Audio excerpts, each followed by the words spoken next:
그리스도의 이름으로 기도드리옵나이다. 아멘. 네, 오늘 우리에게 주신 하나님 말씀은 우리 욥기 24장 우리 1절에서 25절까지의 말씀입니다. 구약 성경 784면에 있습니다. 욥기 24장 우리 1절에서 25절까지의 말씀을 우리 교독하도록 하겠습니다.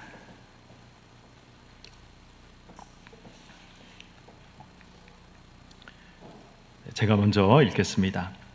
어찌하여 전능자는 때를 정해 놓지 아니하셨는고, 그를 아는 자들이 그의 날을 보지 못하는고.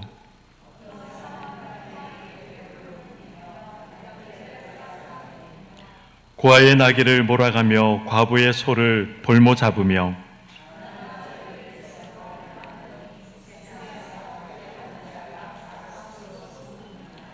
그들은 거친 광야의 들나귀 같아서 나가서 일하며 먹을 것을 부지런히 구하니 빈들이 그들의 자식을 위하여 그에게 음식을 내는구나.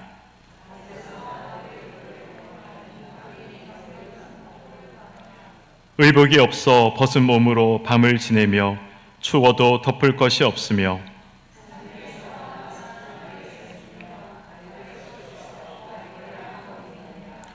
어떤 사람은 고아를 어머니의 품에서 빼앗으며 가난한 자의 옷을 볼모 잡음으로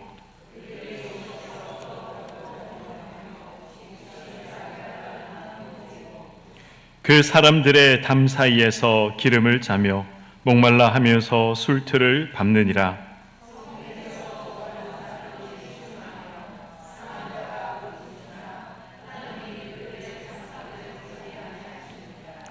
또 광명을 배반하는 사람들은 이러하니 그들은 그 도리를 알지 못하며 그 길에 머물지 아니하는 자라.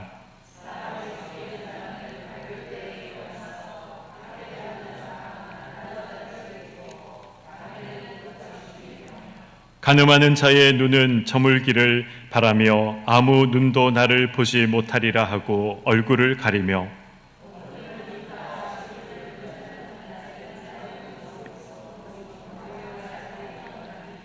그들은 아침을 죽음의 그늘같이 여기니 죽음의 그늘의 두려움을 알미니라.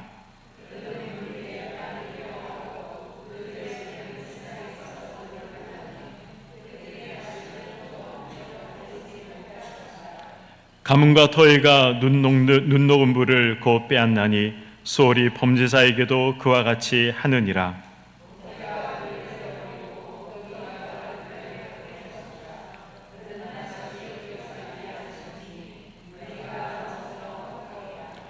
그는 임신하지 못하는 여자를 박대하며 과부를 선대하지 아니하는도다.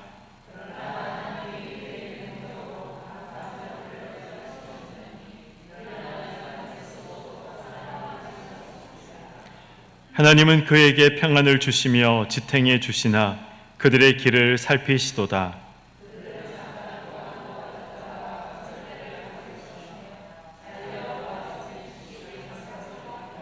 함께요. 가령 그렇지 않을지라도 능히 내 말을 거짓되다고 지적하거나 내 말을 헛되게 만들 자 누구랴. 아멘. 네, 교회와 인접한 곳에 농지를 가지고 있는 어떤 농부가 있었다고 합니다. 이 교인들은 주일이면 이 농사를 짓는 대신, 일하는 대신 예배를 드리기 위해서 이 교회로 모이는 모습을 이 농부가, 교회를 다니지 않는 농부가 그러한 이제 모습을 보게 된 거죠. 이 농부 눈에는 이 일하는 대신 예배를 드리기 위해서 주일날 교회에 모이는 이 사람들의 모습이 너무나도 한심하게 보였습니다. 그래서 그는 이 예배 시간에 이 교회 옆에 있는 그 농지에, 자신의 농지에 트랙터를 몰고 가서 열심히 자신의 농지를 가꾸었습니다. 10월이 되자 이 농부는 그 지역에서 가장 훌륭한 그런 농작물을 추수할 수 있었다고 합니다. 이 풍작을 거둔 이 농부는 그 지역의 그 일간지의 편집장에게 이 장문의 편지 한 통을 보냈습니다. 편지의 내용은 이런 내용이었습니다. 편집장님, 저는 저의 이 밭에 이 실험을 지난 1년 동안 해왔습니다. 저는 일요일에 그 땅을 갈았고, 저는 일요일에 씨를 뿌렸고, 저는 일요일에 그 땅을 가꾸었고, 저는 일요일에 추수했으며, 저는 심지어 일요일에 곡간에 곡식을 실어 날랐습니다. 그런데 그 결과가 어떠했는지 아십니까? 올해 10월 저는 주일날 예배를 드리는 이 안식일을 지키는 이 교인들보다 저는 훨씬 더 많은 풍작을 거두었습니다. 하나님이 어디 있다는 말입니까? 이런 내용의 이 편지를 그 지역의 일간지의 그 편집장에게 보냈다고 합니다. 이 농부는 이 편집장의 이 열렬한 지지를 기대하고 있었습니다. 그러나 그의 이 편지가 이 지역 일간지에 실렸을 때에 편집장은 이 핵심을 찌르는 이러한 이 다음과 같은 논평을 추가했습니다. 하나님은 10월의 모든 결산을 마무리하지 않으십니다. 하나님은 이 10월 한 달에 모든 것들을 결산하지 않는다는 것이죠. 10월 한 달에 풍작을 이루었다고 해서 그것 하나만으로 하나님이 모든 것을 평가하지 않는다는 것입니다. 욥기 24장, 오늘 이 24장의 내용은 사실 읽어도 무슨 말인지 어떤 내용인지 참 어려운 내용입니다. 이 24장은 지난 시간 우리가 살펴본 욥기 23장의 이 내용과 사실은 이 연장선상에 있는 내용입니다. 욥은 이 어떤 말로 24장을 시작하고 있습니까? 1절의 말씀입니다. 어찌하여 전능자는 때를 정해 놓지 아니하셨는고 그를 아는 자들이 그의 날을 보지 못하는고라고 이야기를 하고 있습니다. 욥은 하나님이 때를 정해 놓지 않았다라고 지금 이야기를 하고 있는 것이죠. 욥이 말하고 있는 이때는 어떤 때를 이야기하고 있는 것입니까? 욥이 지금 이야기하고 있는 이 때는 어떤 때일까요?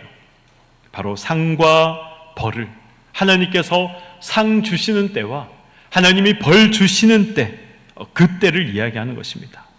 잘못하면 즉시 하나님이 벌을 주시고, 잘하면 하나님이 즉시 상을 주셔야 하는데 하나님은 그렇지 않더라는 것이죠.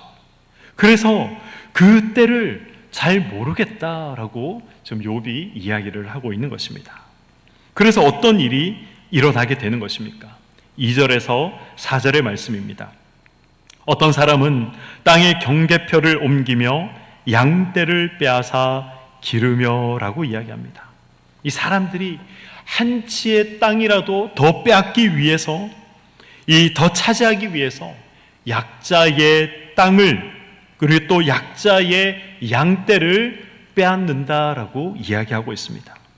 그리고 3절에 보면 고아의 나귀를 몰아가며 과부의 소를 볼모 잡으며, 4절에 가난한 자를 길에서 몰아내나니 세상에서 학대받는 자가 다 스스로 숨는구나 라고 이야기합니다. 고아와 과부의 이 나귀와 소를 빼앗아 간다라고 이야기합니다. 학대받는 자가 스스로 숨는 이유가 무엇입니까?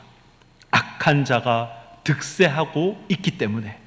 그래서 학대받는 이 약자들이 살아남기 위해서는 숨어야 한다는 것이죠. 이것이 지금 세상의 현실이다라고 욥은 이야기를 하고 있는 것입니다. 악한 자들의 득세로 어떤 비극이 일어나고 있습니까? 그 비극적인 그 내용들이 5절에서 11절까지 기록되어 있습니다. 5절에서 이 욥이 이 약자들을 비유하고 있는 그 비유가 있습니다. 지금 욥이 약자들을 무엇에 비유하고 있습니까? 5절에 보면 거친 광야의 들나귀에 이 욥은 약자들을 비유하고 있습니다. 광야는 어떤 곳입니까? 풀이 자라지 않는, 초지가 풍부하지 않은 곳이 바로 광야입니다.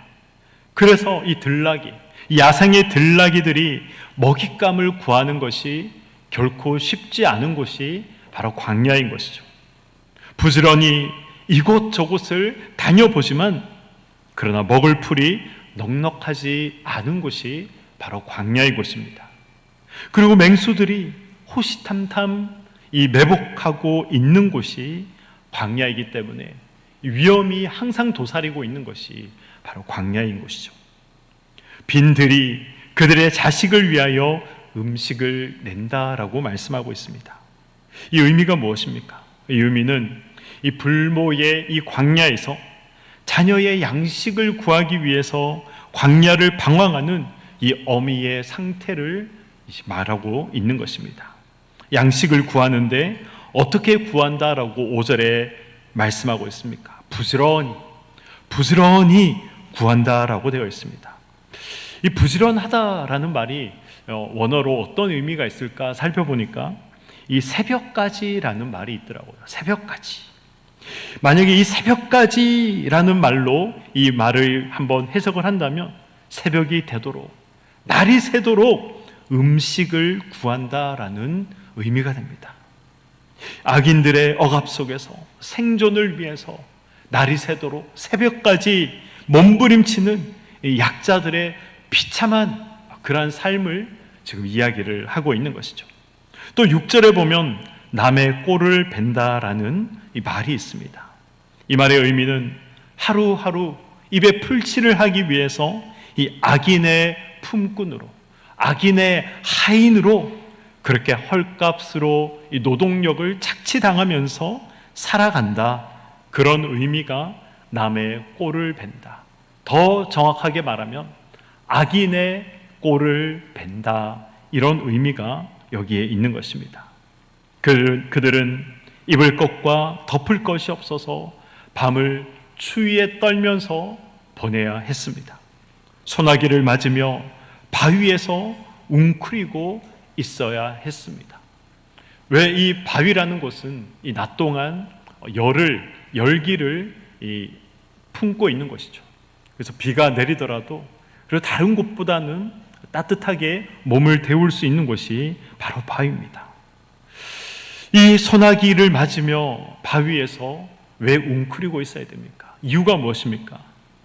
왜 악인의 품꾼과 하인으로 전락해야 하고 소나기를 맞으면서 바위에 웅크리고 있어야 하는 이유가 무엇입니까?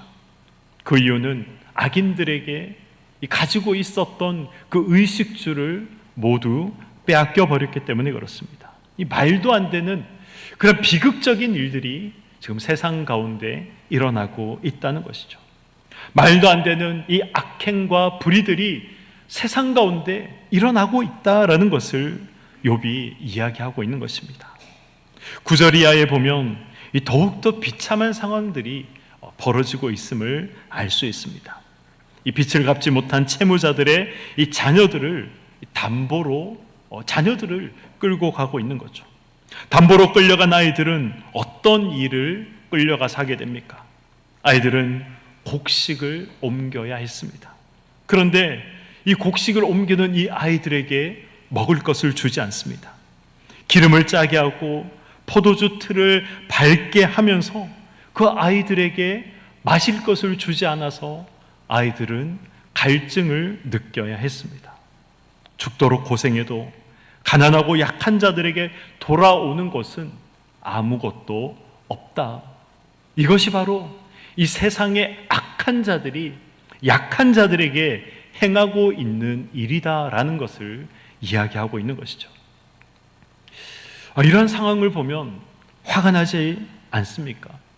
화가 치밀어 오르지 않습니까? 설교를 준비하면서 이 본문을 보면서 저도 모르게 화가 치밀어 올랐습니다. 그래서 사람들이 왜 혁명을 이야기하고 이 세상이 뒤집어져야 된다라고 왜 이야기를 하는지 저는 이해할 수 있을 것 같았습니다. 하나님이 어디 있냐고 외치는 사람들의 그 심정이 이해가 됐습니다. 하나님은 공평하다 말씀하시는데 정말 하나님은 공평하신가? 이런 생각이 들지 않습니까? 그래서 욥도 12절에 이렇게 이야기합니다. 성중에서 죽어가는 사람들이 신음하며 상한 자가 부르짖으나 하나님이 그들의 참상을 보지 아니하시느니라. 하나님이 제때 응답을 하지 아니하신다, 그런 말인 것이죠. 하나님 왜 만나주지 않습니까? 하나님, 지금 하나님께서 우리의 기도를 듣지 아니하시고 하나님 지금 하나님께서 만나주시지 아니하시면 다 소용이 없습니다. 그렇게 지금 부르짖고 있는 것입니다. 우리도 신앙생활을 하다가 보면 지금 욥이 생각하고 있는 이 생각, 욥이 지금 하고 있는 이 말을 생각하고 또 이 말을 말할 때가 있습니다. 나를 괴롭히는 사람을 하나님께서 지금 벌하셔야 예수 믿는 사람을 건드리면 안 되겠구나, 사람들이 알게 되고 깨닫게 되는, 그런 깨닫게 된다고 생각하는 그러한 순간이 우리에게도 있습니다. 하나님이 지금 상 주시고 또 기도에 응답해 주셔야 예수 잘 믿으면 하나님이 복 주시는구나, 사람들이 알게 되고 깨닫게 된다고 생각하는 그러한 순간들이 우리에게도 있게 되는 것이죠. 바로 지금 그렇게 해주셔야 된다라고 생각하는 그러한 순간들이 우리에게도 있는 것입니다. 욥도 그런 생각을 했습니다. 선하면 즉시 복을 받고 악하면 즉시 벌을 받아야 하지만 하나님은 그렇게 역사하지 않더라는 것입니다. 그래서 욥이 13절에서 17절에 하고 있는 이야기가 무엇입니까? 악인들이 그래서 더 악하게 변하게 되더라는 것이죠. 죄를 지어도 아무 일이 없으니까, 죄를 지어도 하는 일들이 더 잘 되니까 더 악하게 변해 가더라는 것입니다. 사람들은 원래 낮보다 사람들이 잘 보지 않는 밤에 더 악한 짓을 많이 하는 것이 일반적인 것입니다. 그런데 즉각적인 심판이 악인들에게 일어나지 않기 때문에, 악인들에게 없기 때문에 아침을 밤처럼 여기며 악한 짓을 일삼는다라고 욥이 말하고 있는 것입니다. 어둠 속에서 숨어서 악한 일을 해야 하지만 대낮에도 이제 그 악행을 저지른다라고 이야기하고 있는 것이죠. 그래서 힘없는 약자들이 아침을 이 죽음의 그늘처럼 여긴다는 것입니다. 이 밤이 지나고 아침이 밝아오면 이 악한 자들의 행동이 이제는 멈춰지겠지, 그렇게 아침을 소망하며 기다려야 하는데, 그런데 아침이 되어도 그들의 악행이 멈추지 않는다는 것이죠. 죽음의 그늘처럼 여겨진다는 것이 욥의 호소인 것입니다. 이러한 욥의 호소는 23절까지 계속해서 이어지고 있습니다. 약자를 학대하는, 그래서 도무지 살기를 바랄 수 없는 이 악한 자들까지도 하나님께서 이 악한 자들을 보존하시고 평안을 누리게 하시는 것에 대해서 욥은 원망하게 됩니다. 그러나 24절과 25절에서 욥은 어떤 말로 이 24장을 마무리하고 있습니까? 24절과 25절의 말씀입니다. 그들은 잠깐 동안 높아졌다가 천대를 받을 것이며 잘려 모아진 곡식 이삭처럼 되리라. 가령 그렇지 않을지라도 능히 내 말을 거짓되다고 지적하거나 내 말을 헛되게 만들 자 누구랴. 언젠가 때가 되면 하나님의 심판을 받아서 이 악인들이 멸망당할 것이다 라는 말로 이 욥은 24장의 이 말을 마무리하고 있는 것입니다. 지금 24장 이 전체에서 욥이 호소하고 있는 이 내용이 무엇입니까? 하나님을 만나고 싶지만 만날 수 없다는 것입니다. 24장 1절에서와 같이 하나님이 때를 정해 놓지 않으셨으니 우리가 그의 날을 보지 못한다는 것입니다. 우리의 외침이 하나님께 지금 들리지 않는다 이야기하고 있는 것이죠. 그래서 우리가 응답받지 못한다라고 이야기하고 있는 것입니다. 하나님이 쳐다보지 않는다 이야기하고 있는 것이죠. 그런데 과연 하나님이 그런 분이실까요? 우리가 외쳐도 우리의 외침을 듣지 아니하시고, 우리가 하나님을 보기를 원해도 하나님께서 우리를 만나기를 원하지 않는, 지금 하나님이 그런 분이실까요?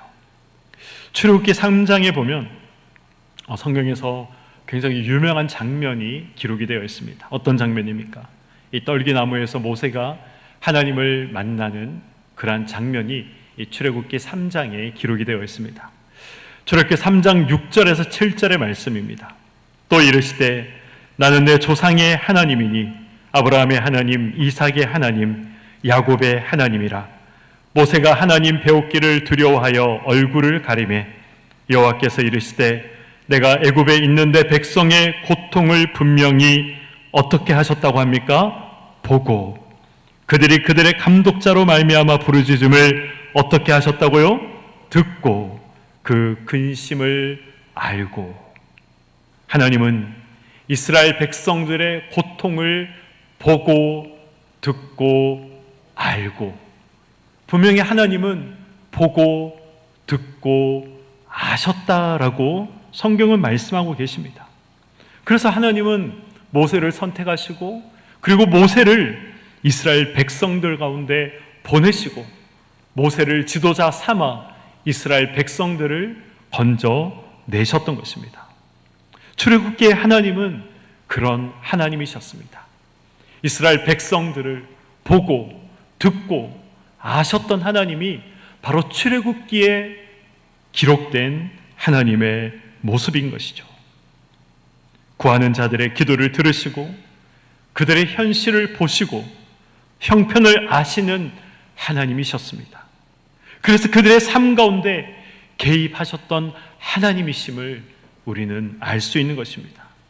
그런데 이 욥기의 하나님은 이 출애굽기에서의 하나님과는 다른 모습의 하나님으로 지금 등장하고 계신 것입니다. 하나님은 보시지 않으셨습니다. 하나님이 지금 들으시지 않으십니다. 찾아가도 지금 만나 주시지 않으신다, 욥은 이야기하고 있습니다. 그래서 욥이 23장에서 우리가 지난 시간에 살펴봤듯이 욥이 했던 고백이 무엇입니까? 23장 8절에서 9절의 말씀입니다. 그런데 내가 앞으로 가도 그가 아니 계시고 뒤로 가도 보이지 아니하며 그가 왼쪽으로 일하시나 내가 만날 수 없고 그가 오른쪽으로 돌이키시나 배울 수 없구나. 지난 시간 이 8절과 9절을 이 어떤 의미라고 말씀을 드렸습니까? 앞뒤 좌우 동서남북이다 라고 제가 설명을 드렸죠. 이 동서남북, 어디를 가더라도 어디를 보더라도 하나님을 내가 만날 수 없었다. 내가 하나님을 찾고 찾았지만 그러나 내가 하나님을 만날 수 없었다. 그렇게 지금 욥이 이야기를 하고 있는 것이죠.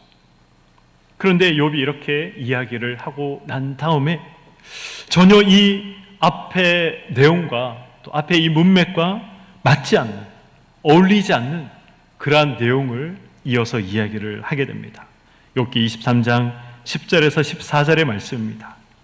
그러나 내가 가는 길을 그가 아시나니 그가 나를 단련하신 후에는 내가 순금같이 되어 나오리라.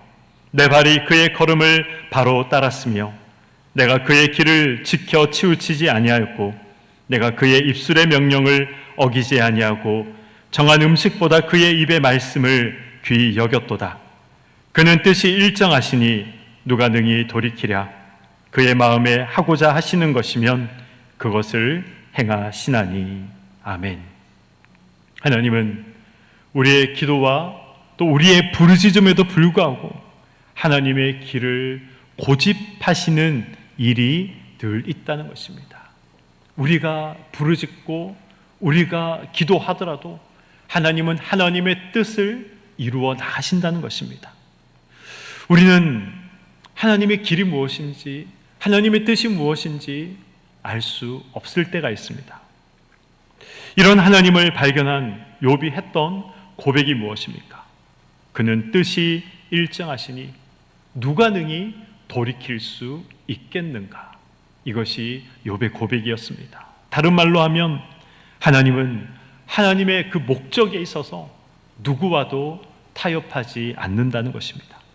우리가 지금 아는 것은 현재 일어나고 있는 이 일에 있어서 하나님을 우리가 지금은 이해할 수 없지만, 그러나 한 가지 확실한 것은 하나님은 의로우신 분이시고 하나님은 선하신 분이다라는 것입니다. 이번 주에 저는 이 BBC에서 북한 내부 주민과 이 인터뷰한 영상을 잠깐 보게 되었습니다.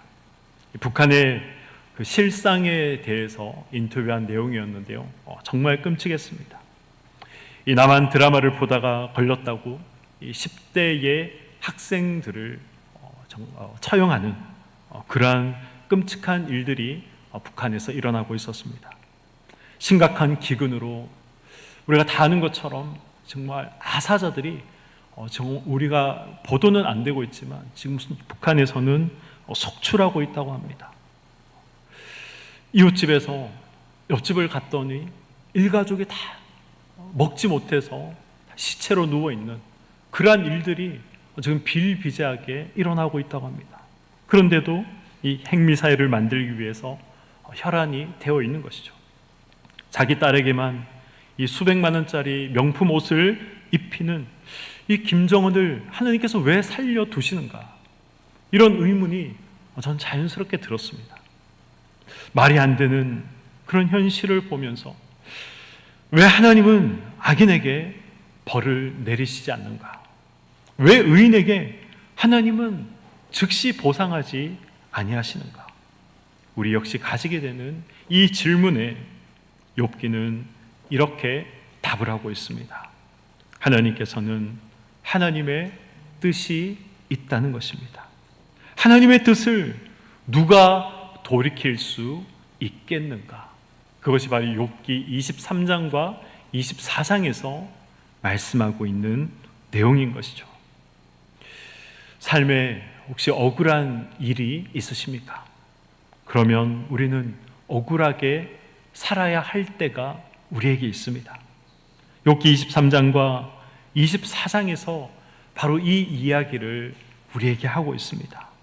내 억울함을 해결하는 것이 하나님이 하셔야 되는 일의 전부가 아니라는 것이죠. 하나님은 내 소원보다 더 큰 것을 지금 담고 그것을 위해서 일을 하고 계시는 분이십니다. 그는 뜻이 일정하시니 누가 막을 수 있겠는가? 하나님을 믿는다면, 우리가 하나님이 누구이신가 우리가 안다면, 우리는 이 고백의 자리까지, 욥이 고백했던 이 고백의 자리까지 우리도 갈 수 있어야 하는 것입니다. 사랑하는 성도 여러분, 하나님이 제때 우리가 원하는 답을 하시지 않는다고 해서 하나님께 답이 없는 것은 아닙니다. 하나님께는 항상 답이 있습니다. 단지 우리가 알지 못하고 우리가 보지 못할 뿐인 것이죠. 지금 들리지 않고 또 지금 우리 눈에 보이지 않는다고 해서 우리 인생이 망하지 않습니다. 왜 우리 인생이 망하지 않을까요? 우리는 하나님의 자녀이기 때문에 그렇습니다.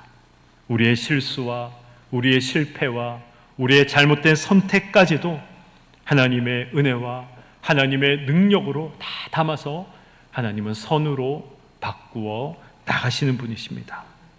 이 사실을 우리가 믿는다면 누군가의 이 순종과 헌신을 볼 때 도전이 되고 또 유익이 되는 것은 두말할 필요도 없거니와, 우리가 쉽게 말해서 못된 사람, 또 우리가 나를 만날 때마다 나를 힘들게 하는 그러한 사람들을 만날 때에도 우리에게 늘 손해만 있는 것이 아니라 그때에도 유익이 있다는 사실을 우리는 고백할 수 있어야 하는 것입니다. 왜냐하면 하나님께서는 그러한 만남까지도 다 담아서 선으로 만들어 가시기 때문에 그런 것입니다. 우리는 모두 한 번밖에 살지 못하는 인생들입니다. 우리는 누구나 이 땅에서의 삶으로 하나님 앞에 섰을 때 평가받게 됩니다. 저도 이 땅에서의 삶으로 하나님 앞에 평가받게 되는 것이고, 우리 모두는 이 땅에서의 삶으로 하나님 앞에 평가받게 되는 것입니다. 그래서 우리는 믿음으로 한 번밖에 없는 이 인생을 제대로 살아가야 하는 것이죠. 하나님이 일하시는 그 신비와 또 그 영광을 또 우리는 두 눈으로 목도하면서 또 살아가기를 소망하며 소원해야 할 또 그 마음을 가지고 우리 이 땅을 살아가야 할 것입니다. 그래서 우리 모두가 사실은 다 욥입니다. 이 땅을 살아가면서 원인을 알지 못하는 그런 고난과 어려움들이 다 우리에게 있는 것이죠. 경중의 차이는 있겠지만 다 우리에게 그런 어려움들이 있습니다. 지금은 이유를 알 수 없고, 지금은 원인을 알 수 없는 그런 어려움들을 우리는 지금 현재도 겪고 있고 앞으로도 겪을 것이고, 하나님 앞에 서는 그날까지 또 얼마나 많은 일들이 우리에게 놓여 있을지 아무도 알 수가 없습니다.